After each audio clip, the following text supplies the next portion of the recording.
that is now in stage 5.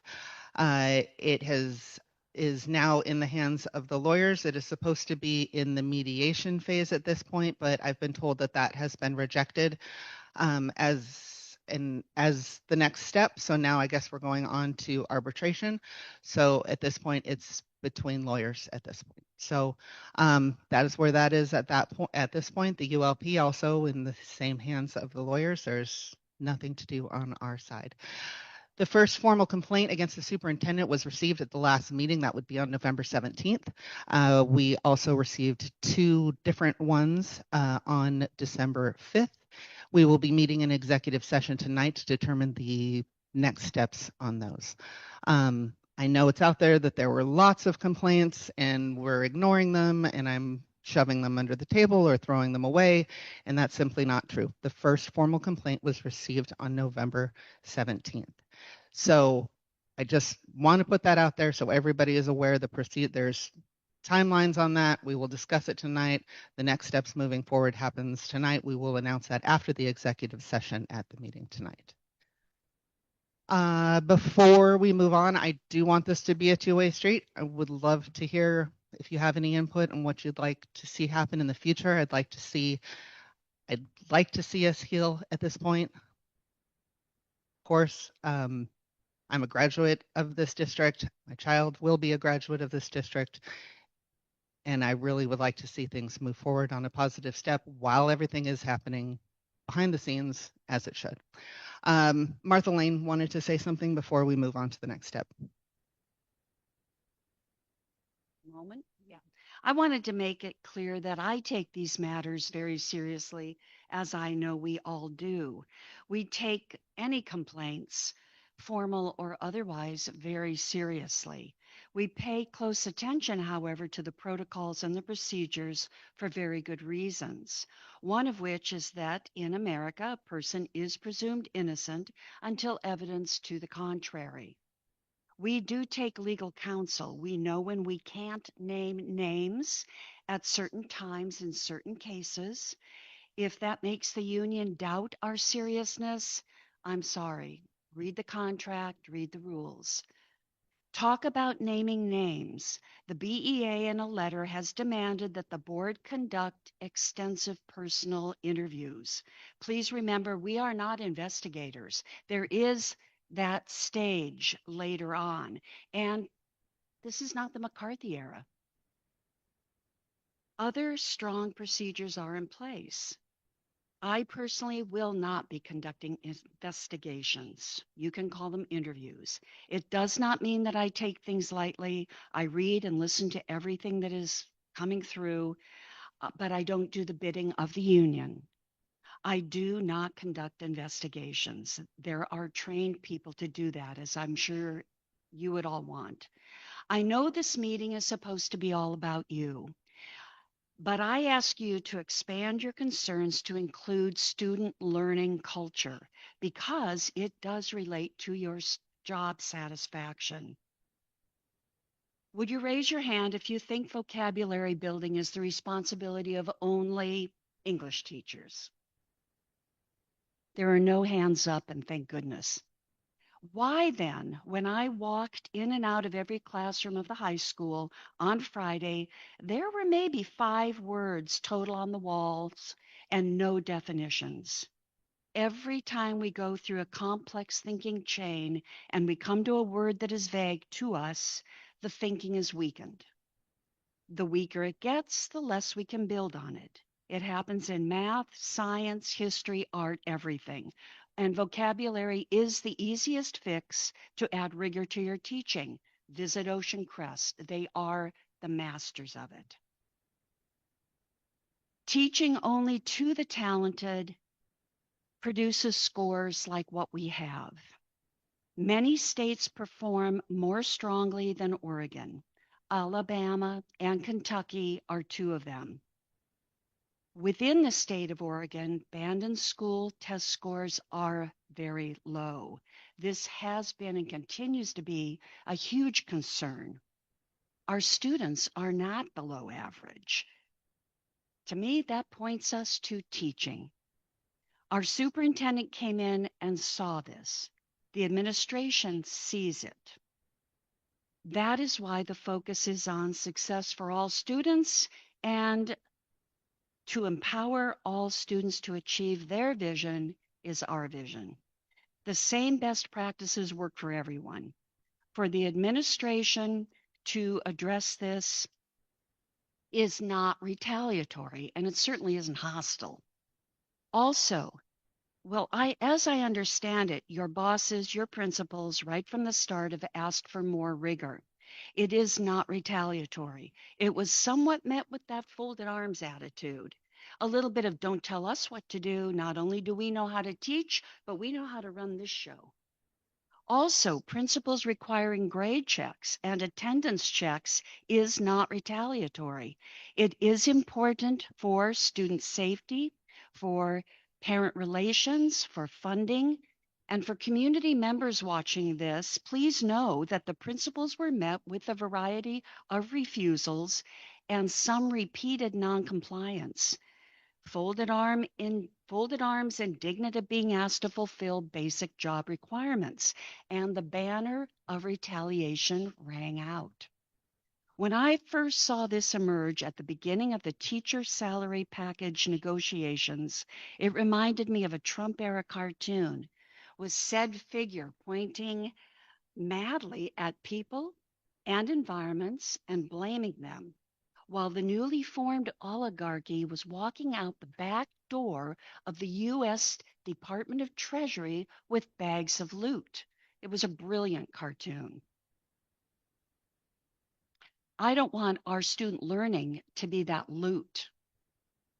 I have heard of a teacher who was running a second job during school hours, not duty-free lunch, school hours.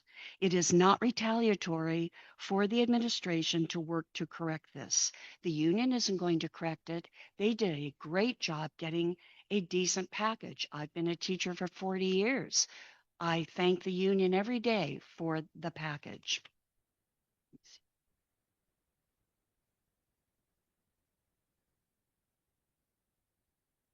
So just to recap, it's not hostility, it is not retaliation for an administration to take actions to correct our school test scores. A union insisting on dictating who and how this is approached while ignoring the importance of the quality of its teachers' teaching is just wrong. Retaliation, hostility, those are huge words, and they can be red flags. And we are very serious about this. But what? What are they raising red flags for? That's our job. We have to get to the bottom of this. And it's not necessarily the work of public opinion, although we value public opinion. It is just very serious. And thank you for being here.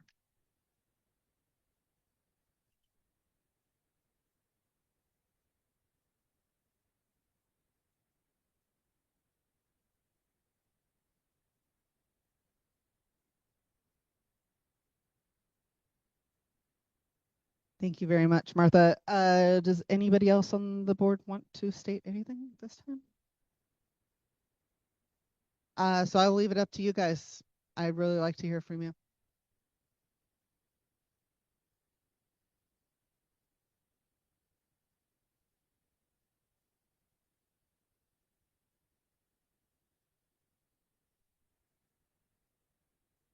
Okay, for those that don't know me, I'm new to the district, but I've been teaching for over 10 years. I think you had some really good points. I can't speak for everyone, and I'm also not part of the union. Not to say it's bad to be, I just am not. I think some of the things you guys are saying are valid, and there are things teachers need to work on, but I also think we have to have certain things in place to be able. So maybe you were only mostly addressing to hostile. I think sometimes the delivery could be better.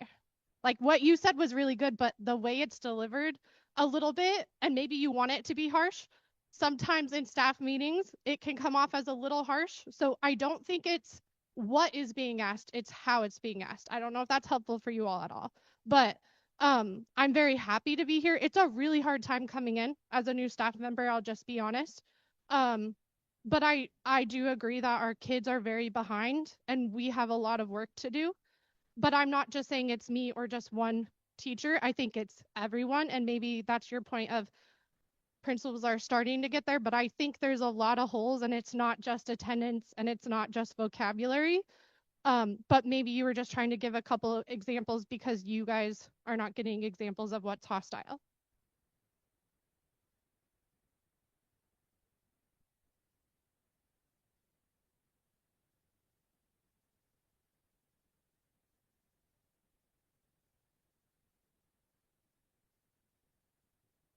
I have heard that this is hard to do, so I do appreciate you guys being willing to step up.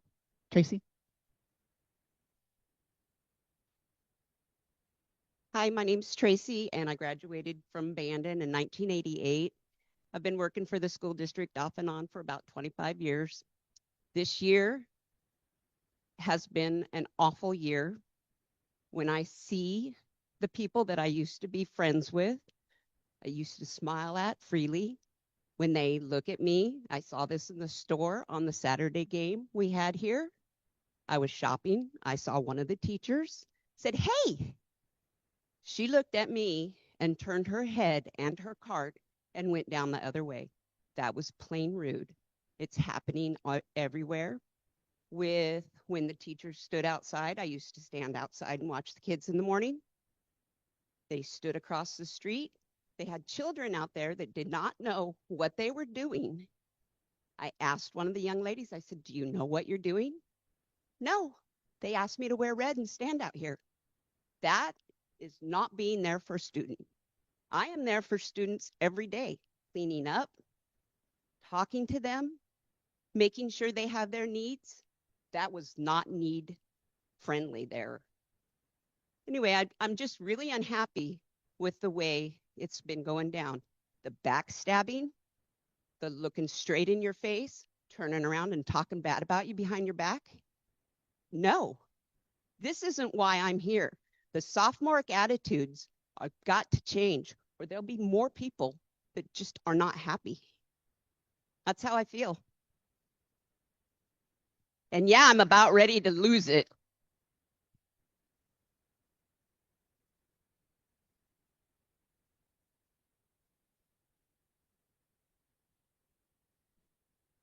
Anyone else?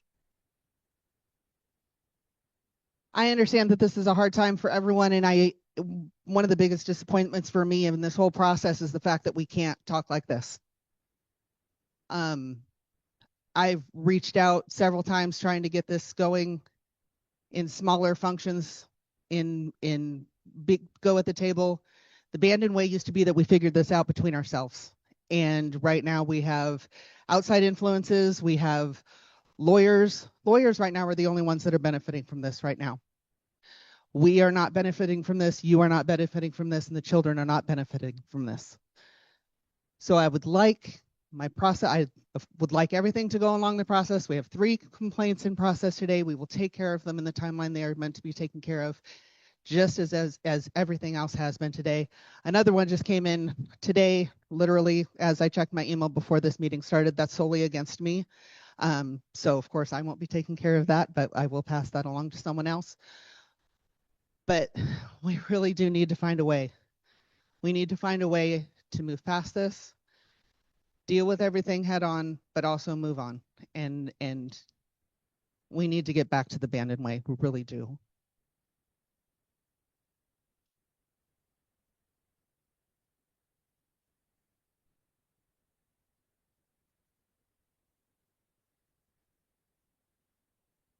I'm just wondering, basically, how did we get here? Because I know towards the beginning, we were asking for open dialogue just so we could ask questions and stuff, and we were kept being told, no, we can't put you on the agenda, we can't answer your questions. It's kind of sad that we're here, but I'm just feeling shell-shocked. Why are we here? Why are we here? So just to address that, I know one of the other things that has been out there is that we have the whole of OSBA behind us.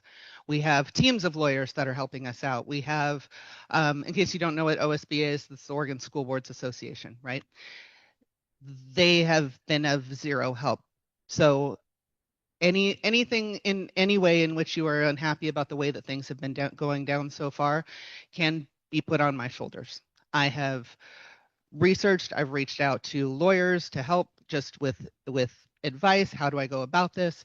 And you guys are not our employees. So from the very beginning, Shauna is our only employee, period. End of sentence. So we are encouraged through our training through the OSBA to not interact with you.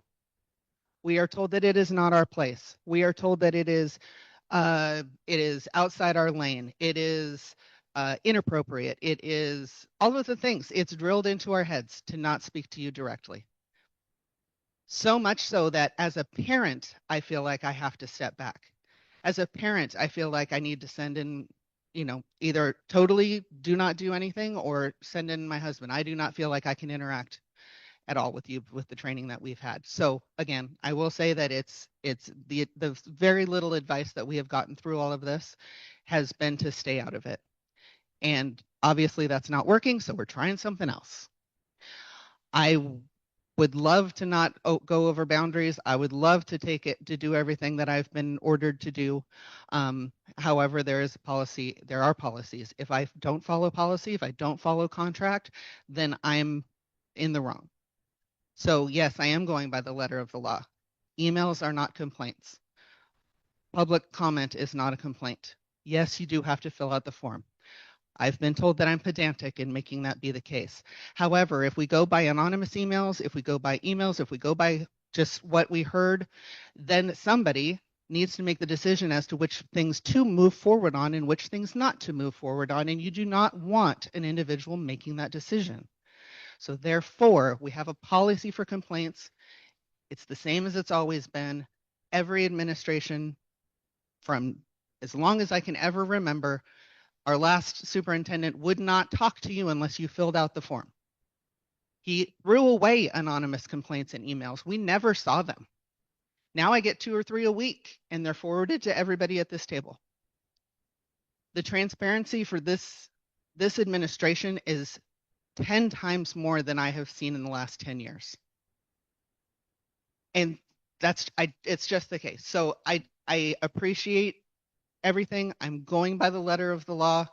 I get accused of breaking the law once a week, if not more.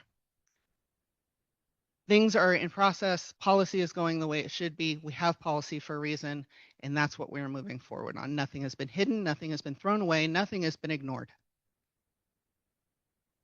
Things have to go the way they are. If I can decide that your complaint is valid and yours isn't, yes, that would be wrong.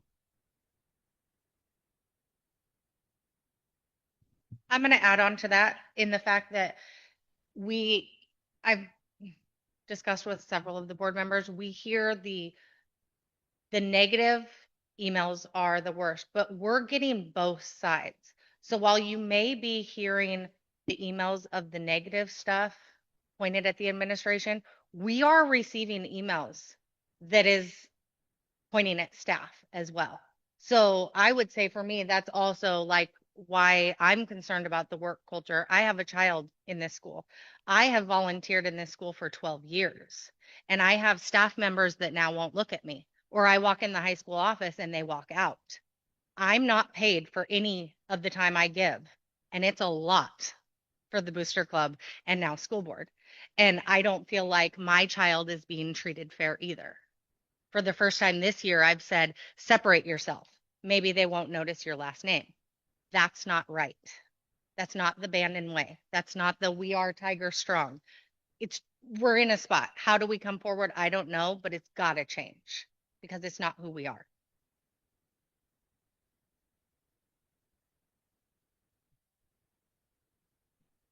Hello, does this on? Okay. Hi, I'm Maddie Ingram. This is my second year in the district. I'm the resource room teacher. I want to talk about just students, because we're here for students. They're the biggest thing. First off, wherever Courtney is, I think she's a wonderful administrator. we do get a lot of support from her, so thank you.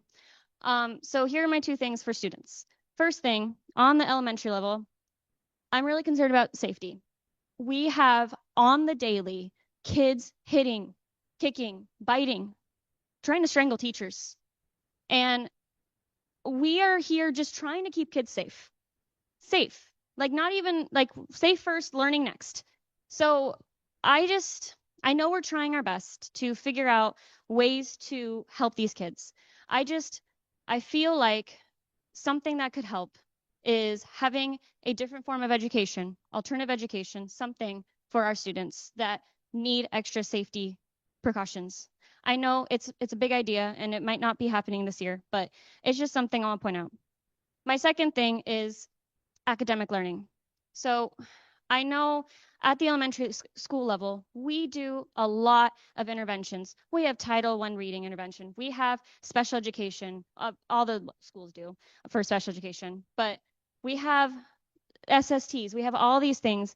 And we're trying to get kids moving on to middle to high school.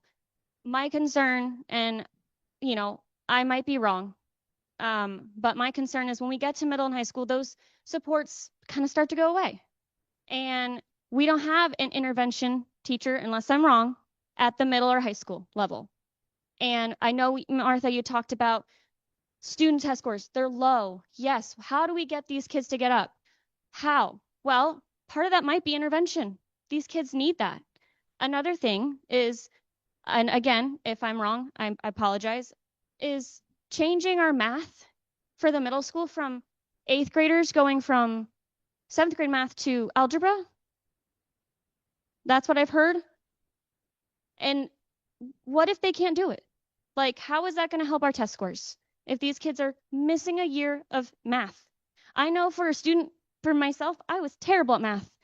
And if I was a student today, that would terrify me to move from a 8th grade pre-algebra, something that's teaching you algebra, just skipping it to algebra. Like that I know administration, you have a lot of hats. I get it. But we talk about student academic, positive academic outcomes. How is that helpful when we're skipping a math? I know some kids can do it, but there's some that can't, and those scores are showing us. So why is that? Why are we doing that? I really love this district. I have 3 kids that are little. I want them to go to this school. But there's a lot of things I'm concerned, and that's all I got to say.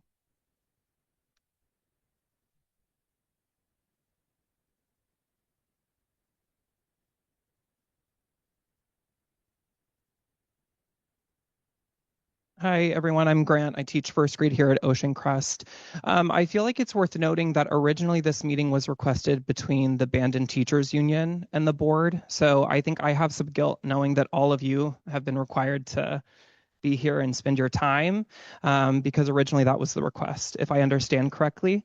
So that already has kind of created an interesting environment for all of us to be here when it feels like some people are in this fight and some people are not to use the word fight, but so I want that on the record. And then Martha, I also just want to say, I don't know that the way to open communication is to start with something that could be potentially divisive.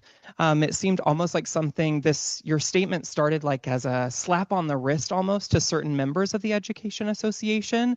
And I don't know how that's supposed to create open dialogue by starting automatically with people who could feel somewhat targeted by that statement. To me, in a first grade realm, it would be like if 2 kids were having a problem, and instead of hearing both sides of the story, I was like, okay, well, Jen is right, and Jordan, you're wrong, but I still want to hear your side of the story. Like that doesn't open Jordan up to be able to voice her concerns openly and honestly. And that's just my perspective on what you shared, but I still want that on the record. And I also just wanted to say it was somewhat divisive as well to point out that Ocean Crest is the master of vocabulary instruction.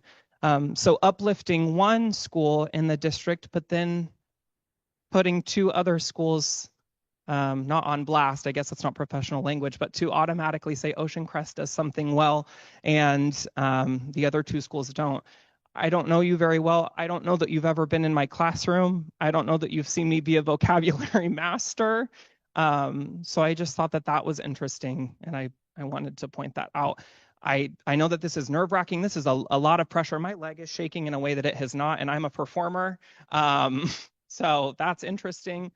I appreciate the start of an open dialogue, but I don't know that this is really going to be the forum that you get the most honest responses, because a lot of people are not willing to come up here and shake their leg, you know. I think that's all for now. Hold on. But before Grant sits down and passes off his mic, I'd like to have a dialogue about that.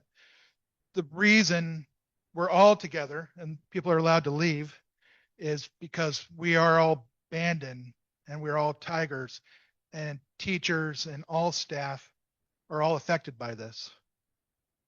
So we are all supposed to be Tigers and together. That's why we're all together. And I thank you all for fulfilling your contract and being here for this.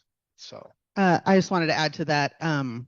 There's, I believe, 25 members of the union. There's 110 staff, and the feedback that we have gotten is that it does affect every single person, not just the union members. So that is why I wanted to talk to everybody. And I do feel like, you know, we sent out the anonymous survey and we did have about 50 responses to that. I know some people were instructed to not fill it out. I know some people felt intimidated by filling it out.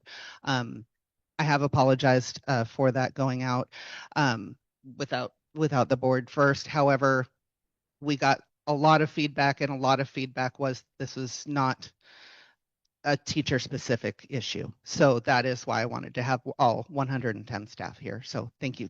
I do appreciate that.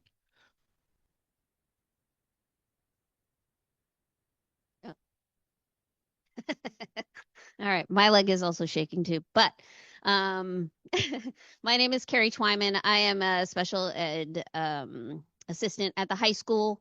One thing that I would just like to talk to you about too is about the students. And I do believe I sit in a classroom all day, every day with teachers. I see the environment that sometimes they are dealing with. A lot of the kids that we're dealing with right now are at a level of immaturity at the high school that it makes it very difficult when you have certain students in certain classrooms, which you can't really avoid interacting together. And no matter how hard you try, it just doesn't. I become the tyrant in that class sometimes with some of the kids. But what I've also noticed too is that as special ed, we support our students and our IEP kids very much. But I see so many kids that kind of fall through those cracks because they don't have anyone to assist them. And a lot of it goes back to home life and their home life. So we can't necessarily control their home life. The people that are here are the people that care for them to be here. But I've seen that by me just making interactions with the kids that no one makes interactions with because half the time they're not there. They don't show up. Attendance is a huge thing. But they need someone to say, hey, I believe in you. Hey, I'm glad that you're here. I'm not saying our teachers don't do that, but there's so many kids. And because of where I'm at, it can be a different level.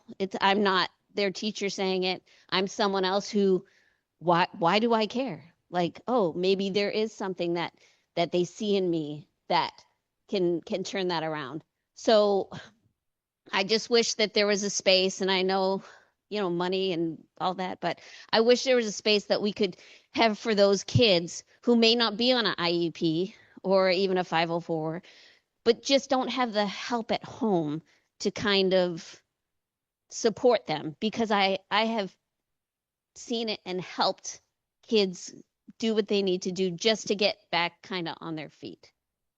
If you show them a little support at this point, and by the time they get to high school, they've kind of been labeled of the kid that doesn't show up, you know, or the kid that, you know, but that's because mom doesn't make them go to school, you know.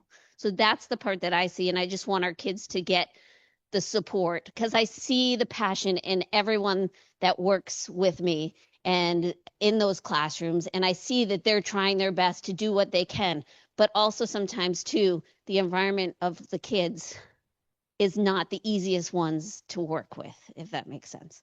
So if there's anything I can do to help with that, I'm more than welcome to help, but I can't do it by myself either. Like, so I hope that's helpful.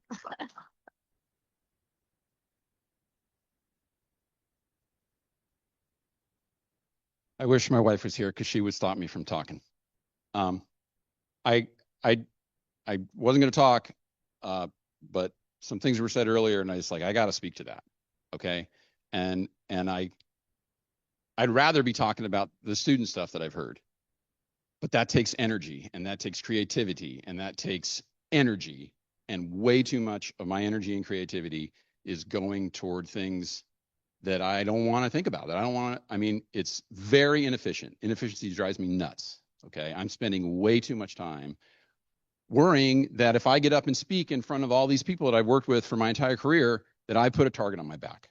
And I'm not making this up. I'm really worried that this is a stupid thing to do. You know, I'm getting to the end of my career, and I've got kids in college, and I've got a wife that needs my income.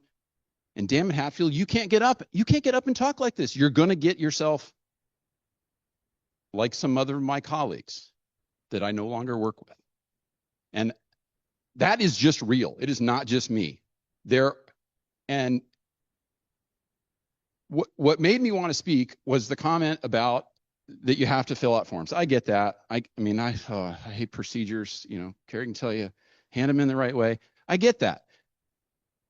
But my understanding is that 20-some teachers agonized over a letter and agonized over the language and talked about who's going to sign it and who's not. And it was, we agonized. But we submitted that letter, and it was before November. And if we didn't do it the right way, I would hope that you would have said, this is serious. This is a serious thing that you're doing. Let me show you how to submit that the right way so that the board can take the action that the board needs to take. Because that was, I mean, I've been in part of all these negotiations. I mean, I've been in union meetings where we had to meet off campus because we might have a strike vote, right? We were nowhere close to that this time. I mean, we had a good negotiation. Yeah, it was fine. There were mistakes made, but that was very serious, and I don't understand how we're not addressing that. That's our complaint. 20-some teachers signed that, and there are teachers that I know who didn't sign it that specifically told me, I can't put a target on my back. I understand what you guys are doing. I really appreciate the work you're doing, Hatfield, and the work that the other folks are doing, but I can't sign that. So there's more than just that large majority. With the survey, I had people who came to me and said, why isn't a third party doing this? We're worried about retaliation. Why can't I speak to a third party anonymously and get to the root of these problems? I agree with you. I want to clap for let's put this behind us, and I like the Bandon way. Let's get back to work for kids. Let's get back to planning field trips and planning senior trip and planning pep rallies and having a kick-ass band and all the stuff that we do so well. But we need you to take our complaints seriously, and I need to not be afraid to go into my principal's office and say, I disagree with that decision. Let's look at it this way. I want to be able to go across the street and talk to the superintendent and feel like I'll be treated professionally. So anyway, thank you.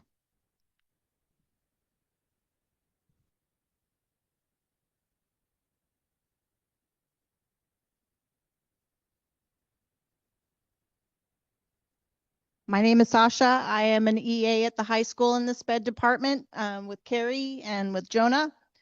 We're sort of like the mother hens that come down the hall behind the kids, making sure nobody gets left behind. Our job description says that we work with IEP and 504 kids, which we do, but that is not all we do. And I know that I'm not supposed to say that we help kids that aren't on a list somewhere, but we do. And I hear you talking about test scores, and I don't know if you're talking about NWEA reading scores and math state tests, but I can tell you from being in the high school, those kids do not take those tests seriously. When you talk about, oh, we've got NWEA next week, you hear groans in the room, and you have kids that fly through those tests as fast as they can because they don't affect their grade. And so if that's reflecting badly on a bunch of really good teachers because kids don't want to take these tests, maybe that needs to be rethunk. Maybe those tests need to have something to do with the grade they get in the class, because then they won't just, be randomly pushing buttons trying to hurry up and be done. I will say that the no phone thing, that's been awesome. I too, this is my 4th school year. I've never worked in a school before doing this and love every minute of it. And this year it's, you cut it with a knife sometimes, and I don't, it's not how it should be. And the kids feel it too. There are certain things cooking somewhere that no one can talk about. And so the rumor mill amongst the students is crazy. And you hear these things in the hall, and kids ask you if certain things are true, and you can't answer because A, you don't know, B, you can't talk about it. So when you don't respond to that, they take it as what they're telling each other is true, and then they go home with it. So that's what I see. And the attendance thing, I don't know what's up with parents anymore. When I was a kid, you went to school, and it seems like there's a large portion of parents in this district that just don't seem to care.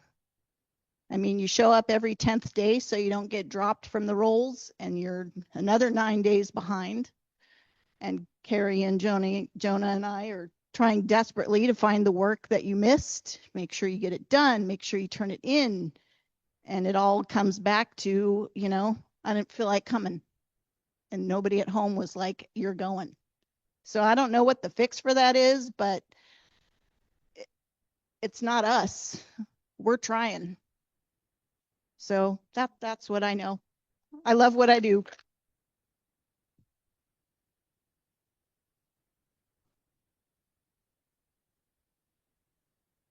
I'll give it to you. I got to leave because I have to go to basketball. The only thing I'm saying is I love being in this district, but if we truly want to build a culture, it's going to take everybody trying to move forward together. The best teams I've ever been a part of, difficult conversations have. We have 3 rules. If you're having a difficult conversation with a teammate, has to be truthful, has to be with love, and has to be transparency. Truth, love, transparency. You can say anything you want if it falls in one of those 3 things. And if we really want to build a culture, then we all have to want to move forward together. Because if half do, half won't, our culture is never going to be good. And that's just in anything. The best teams that I've ever been a part of, difficult conversations happen, they're uncomfortable, and then you find a way to move forward together.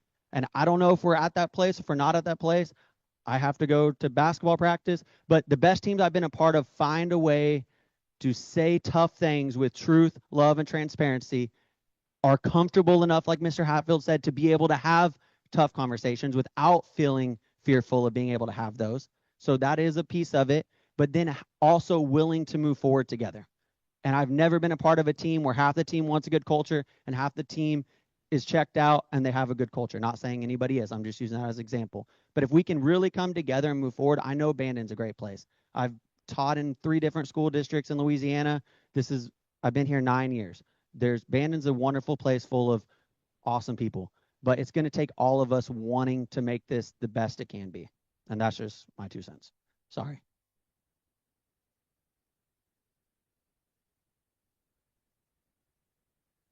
Hi, I'm Elizabeth. In case you don't know me, I'm actually currently the president for the Classified Union. I just wanted to say, to tack on to what Mr. Hatfield said, this is not a teacher problem. And I feel like there's been so much put on the teachers. And every single classified person that I work with or have talked to has felt a lot of the same way that the teachers have felt. And we you know, we don't really have the same voice that the teachers do.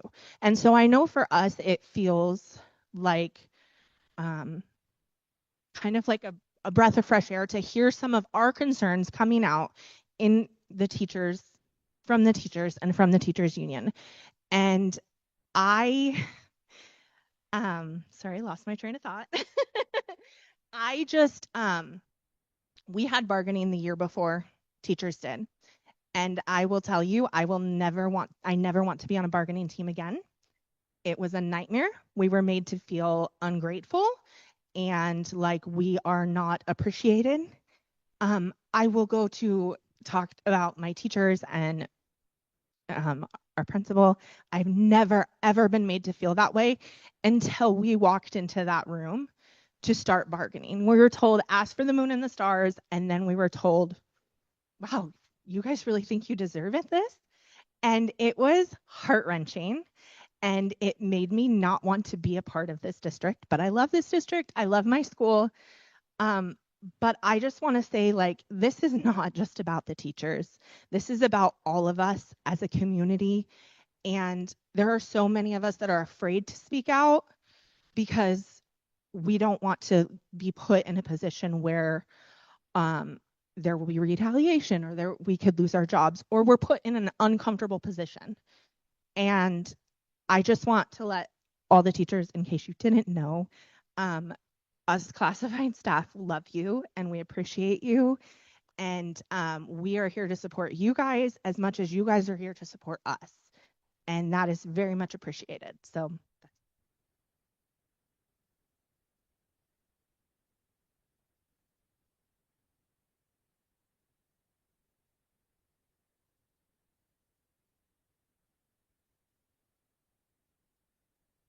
I'm just going to make it really quick. I'm Blake Christensen. I'm an aide over there at the middle school. Shame on me for not getting myself more involved in the politics of this prior to this. I have a kid in every building, and I'm going to have another kid in this building next year. So this is really important to me, obviously. A lot of the comments in the beginning were alarming, to say the least.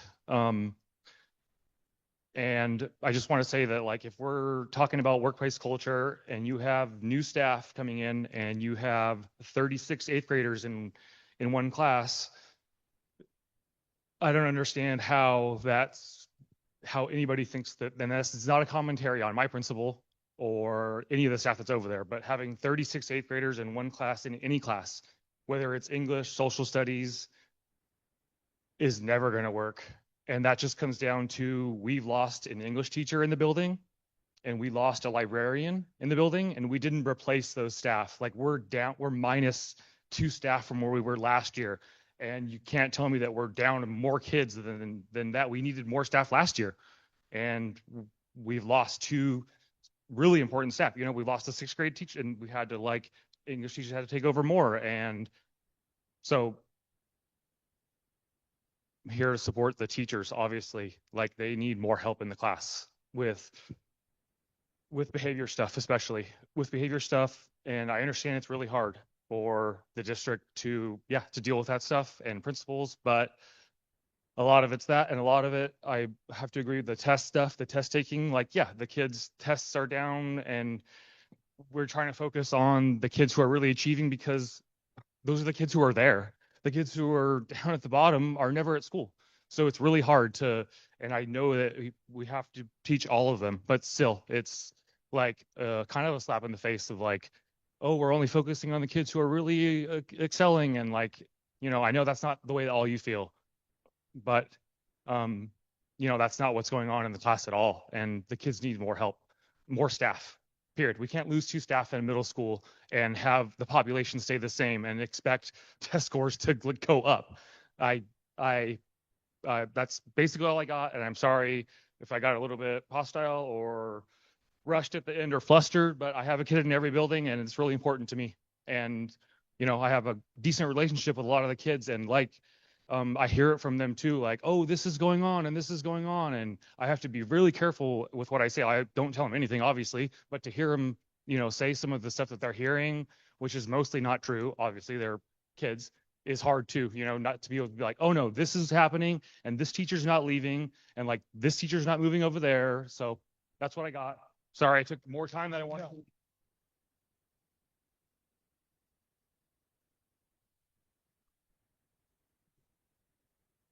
So I just, Sheila Poi, I teach PE over the middle school. Hi, guys. I do have a question about the data and where we're getting our data. This is the first time I was raised in Coos County, came back from teaching in a different state, but this is the first time I've ever experienced data being taken from a test where kids can opt out. If I am understanding, we have a very educated community, and most of those parents who are educated, they listen to their kids. Mom, I don't want to take this test again. It's just another test. Well, it's okay. I'll just opt you out this year.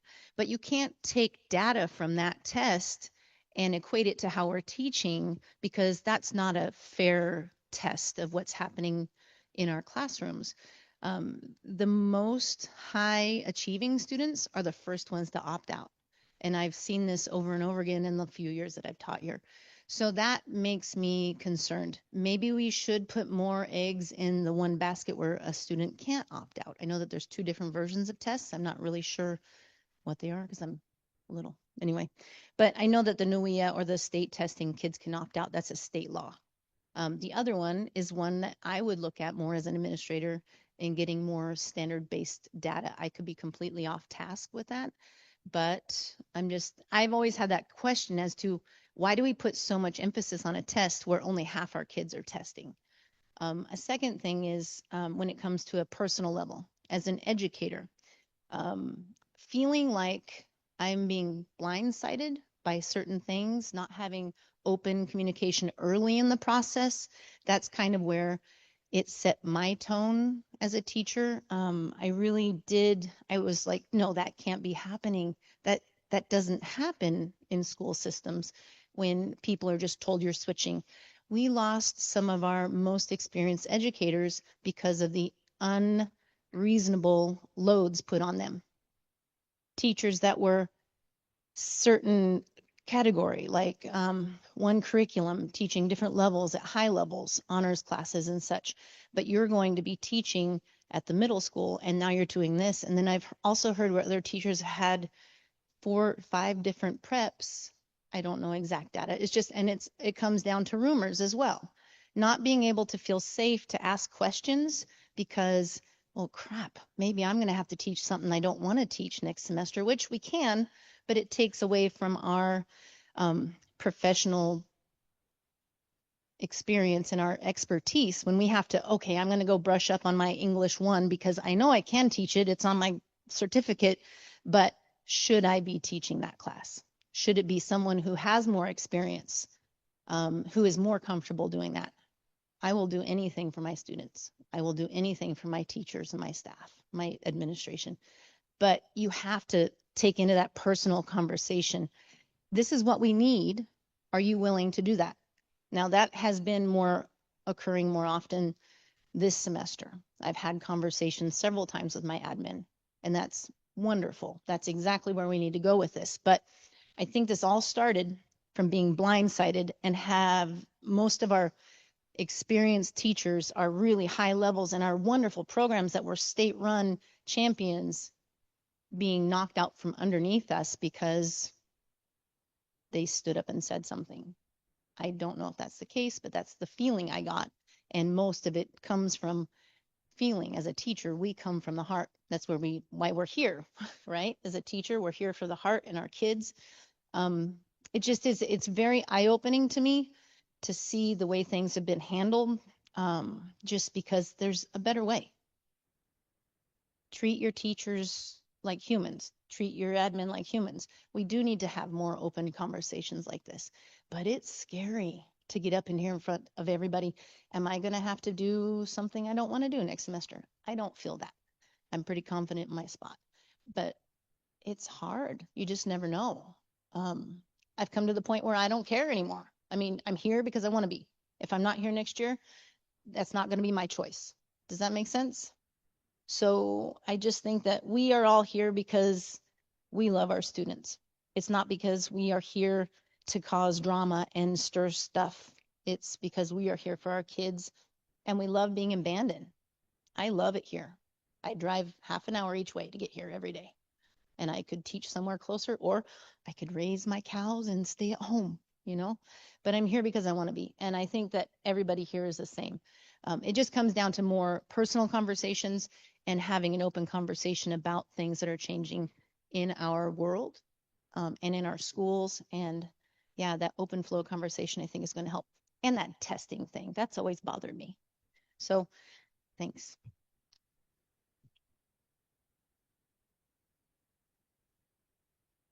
I would like to interject one thing before we close, is that I have questions too about how many teachers, how many aides, how can we sustain the number of people that we really need for you to do your job better.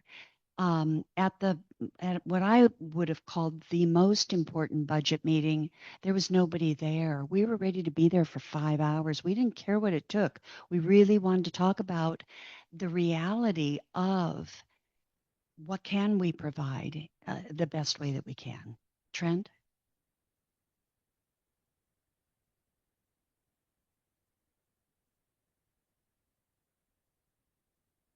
In order to do that, you're going to need to get the most work out of us. And so you need us energized and wanting to be here early and stay late.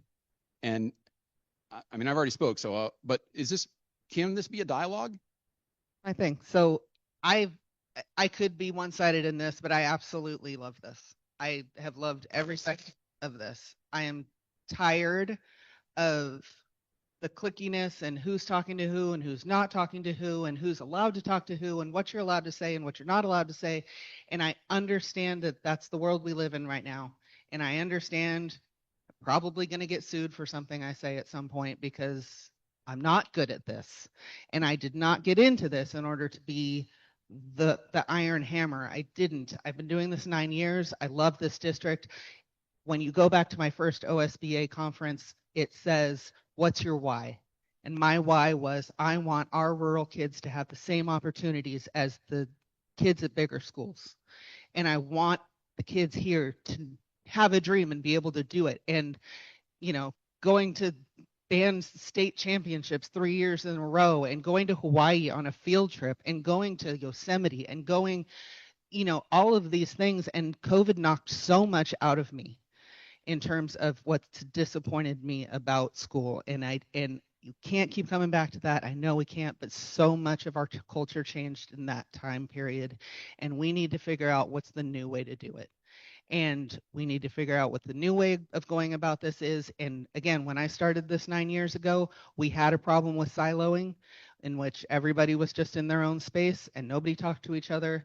And I think a lot of that has changed, but I think it can get better. And I don't care if we do this once a month. I would love this.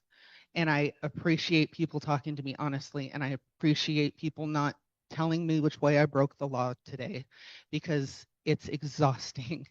And it's exhausting to get nasty notes, and it's exhausting to get mean voicemails, and it's exhausting to get all of this, you know, worry about whether my kid is going to get the education he deserves because he's related to me.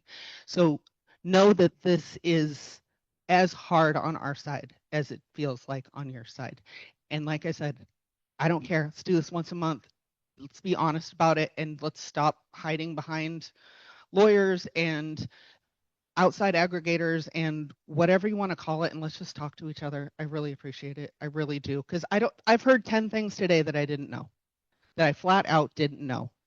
And it's not that I've ignored it. It's not that anything, but this used to be a 2-hour job, 2 or 3 hour a month job. My father might be watching this, so I don't want to tell you how many hours a week I'm putting into this right now. This has been my full-time job for free and for worse for a long time now. And so I know, again, I probably shouldn't even be talking as much as I am right now, but I love this, and I really appreciate those of you who have stayed this whole time. Well, and I hear the agony in your voice, and you know, we're agonizing on this side too. So let's get to a resolution. I don't know. I'm just one guy, but I feel like 20 some people that signed a letter with me and a couple others who wanted to sign it but were afraid are still waiting for the 6 of you to respond to that letter. So It was done the right way, and it was tonight. And again, I apologize, but I did assume that employees would know that that was the next step, and that by doing like that's the next step. I did assume that someone would, as an employee, would know how to do that. So I did not respond in the correct way. I should have said fill out the paperwork at that time, but I didn't think that it had risen to that level for you. So now where does it go from here? It goes tonight. We have an executive session between the 7, or will be 6 or 7 of us. That's the way it works. It was December 5th and it's tonight, and then we will decide between this how it goes forward, but that's not my call. That is all of us. I'd love to hear from other board. Like, what are your questions? What are your feelings? What are we not? If you're making a big decision tonight. No, just not a big decision. Just what's the next step? Well, and again, like whatever the next step is. The next step is bringing in another outside person. I mean, that's the only thing it can be, because we've all been accused of being too biased, so it can't be any of us. Okay. Well, thank you. And I think what that looks like, am I right?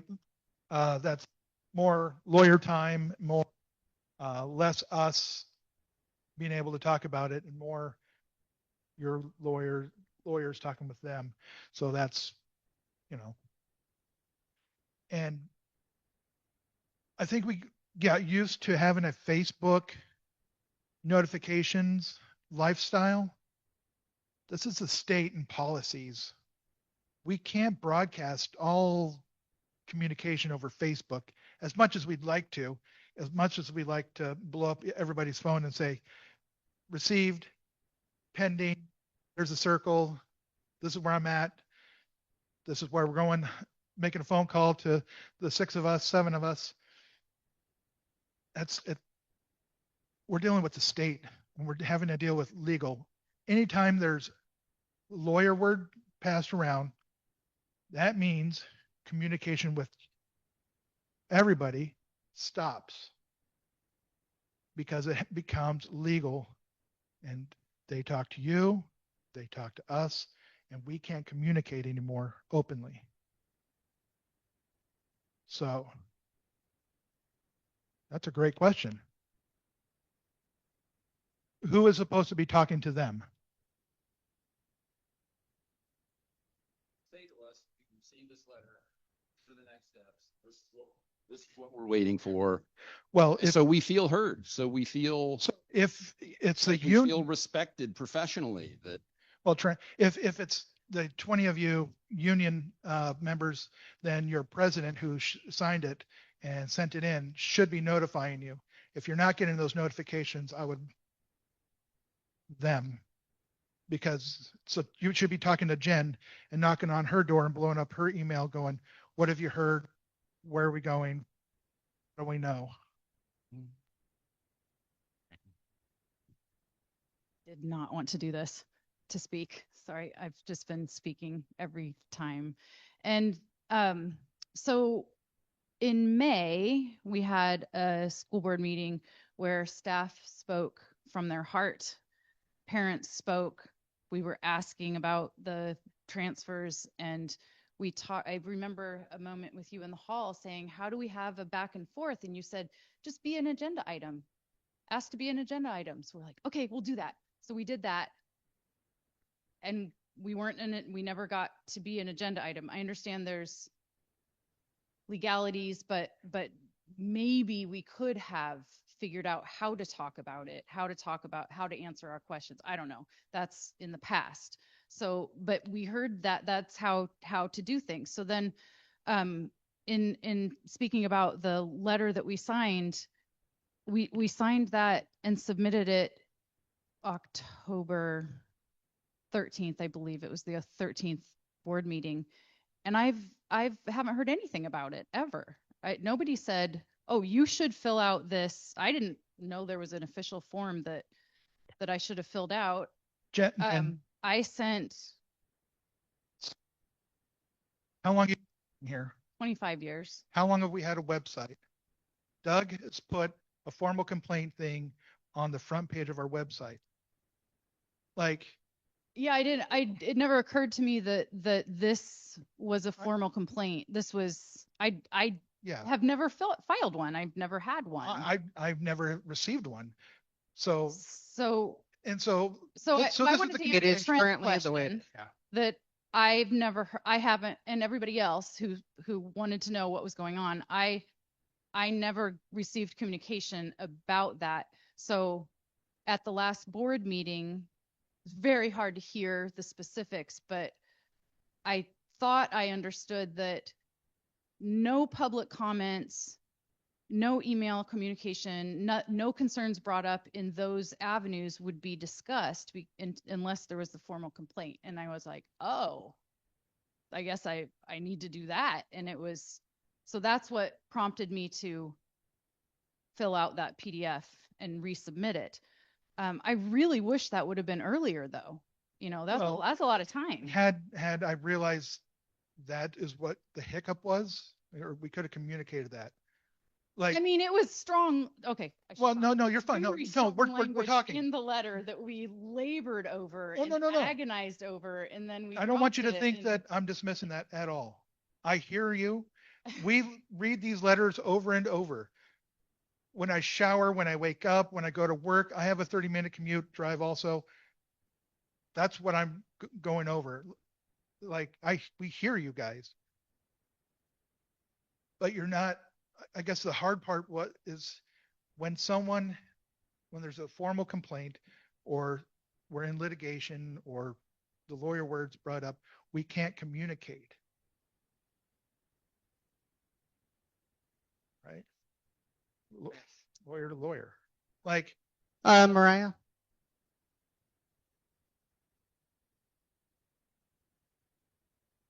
I did not plan to speak, but I've been in a unique situation where I'm a teacher in the teacher contract. I was actually asked by another union member to leave the union before negotiations. I was called into a classroom by myself. It felt very isolating. So no, I have not felt like this is a team, but I show up every day because I've always loved my job with kids. And I continue to, and I have yet to sit in a classroom at a table with anyone where I felt there wasn't decisions made where people also felt they were doing what was best for kids. We've done things wrong, probably on all sides. And if you don't agree to that, then you're a narcissist. I'll say it. We have all done things wrong. We're human. What I would love for Bandon to heal is to get back to positive intent. Everybody is trying with what they have available to them at the moment for knowledge or time or guidance. And I've watched personal attacks, and this is where I've lost my heart for my job. Never, ever should we be personally attacking people on all sides. It makes me really sad to be a part of that when there's been personal attacks. I've received them. I've had people stand up to 2 school board meetings against my job. Fine. Fine. I show up every day because it's for my kids, and then my own personal children remind me why I show up. And you guys have done a lot of good for them. They're out thriving, and I appreciate that so much. But my kids had to contact me because they see things on Facebook around this town and go, Mom, what the hell is happening? Because they didn't hear it from my voice one time. Because it's not my place to make other people's experiences swayed one way or another. Let people make their own minds up. And that's where I'm sad at how far this has gone, is we are all campaigning for what? We're not getting anywhere positive. I'm solely in the middle of all of this. I don't want to be in the middle of any of it. I love the teachers that I've worked with for years. I've gained a lot of insight from mentorship from everybody else. I have friendships that have come into question that I've been friends with for 100 years. And I'm just sad that we're at that point. That it's not the best of Bandon. And honestly, like, if we are committed to doing better, it starts now, and every single person has a role.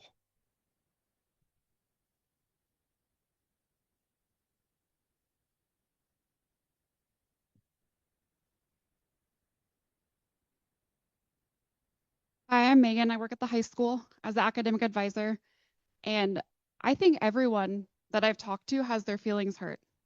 because every single one, everyone, admin, teachers, classified staff, the board, every one of you cares so much. And that's why everyone's feelings are hurt, because everyone cares. My kids, I have a kid at the elementary school, I had a kid at the middle school last year. Every interaction I've ever had with admin, teachers, the secretaries, anyone, the speech teacher, they're all so positive and so supportive of my kids. Every single one of them. I haven't had one interaction where I've left feeling bad as a parent or as a staff member.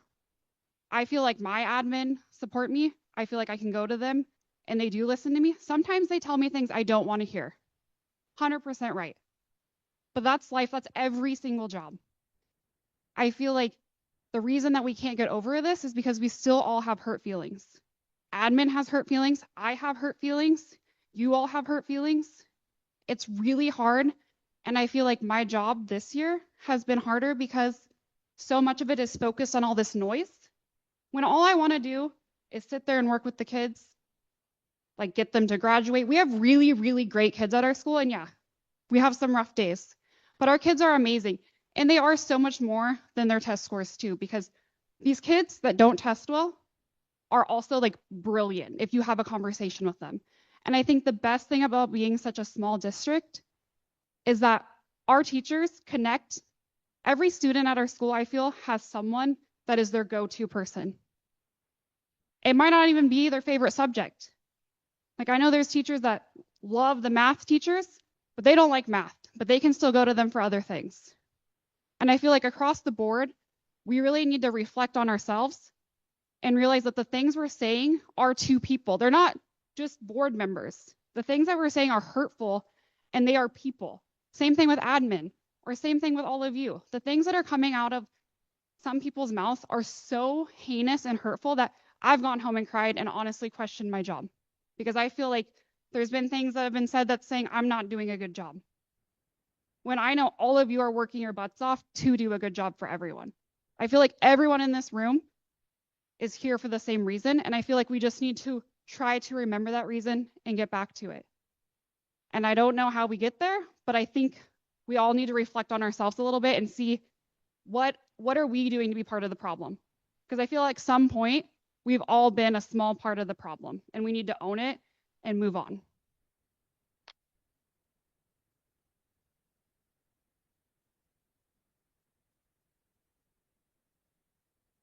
About 45 minutes out from the school board meeting. If anyone was anything more to say, we can wrap it up. But like I said, I really, really, really appreciate you guys for staying for this. I appreciate every single person who stood up, and I appreciate every single person who didn't stand up for your own reasons, but I appreciate you all for being here. Let's give one unified go Tigers. Let's go. Come on, go Tigers. All right, come on.